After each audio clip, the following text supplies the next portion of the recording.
മഴ നേരത്തെ എത്തിയതോടെ നഞ്ചകൃഷി ഇറക്കാനുള്ള ഒരുക്കത്തിലാണ് വയനാട്ടിലെ കർഷകർ. വന്യമൃഗശല്യം നഞ്ചകൃഷിക്ക് ഭീഷണി ഉയർത്തുന്നുണ്ടെങ്കിലും ഏറെ പ്രതീക്ഷയിലാണ് കർഷകർ.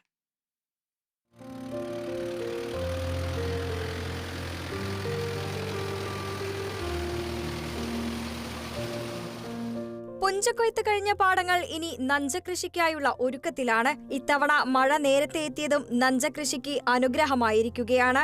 വയലിൽ വരമ്പുകൾ ഒരുക്കിയും ട്രാക്ടറും ട്രില്ലറുമൊക്കെ ഉപയോഗിച്ച് ഉഴുതുമറിക്കുന്ന ജോലികളാണ് ആരംഭിച്ചിരിക്കുന്നത്.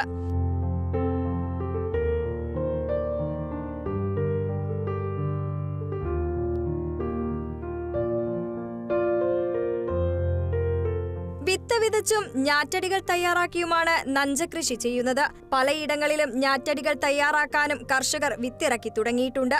അതേസമയം പ്രദേശത്ത് വന്യജീവി ആക്രമണം പതിവാണെന്നും ആനകൾ കൂട്ടമായെത്തി കൃഷി നശിപ്പിക്കുമെന്ന ഭീതിയും കർഷകർ പങ്കുവയ്ക്കുന്നു. പ്രതീക്ഷയോടുകൂടി ചെയ്യുന്നു.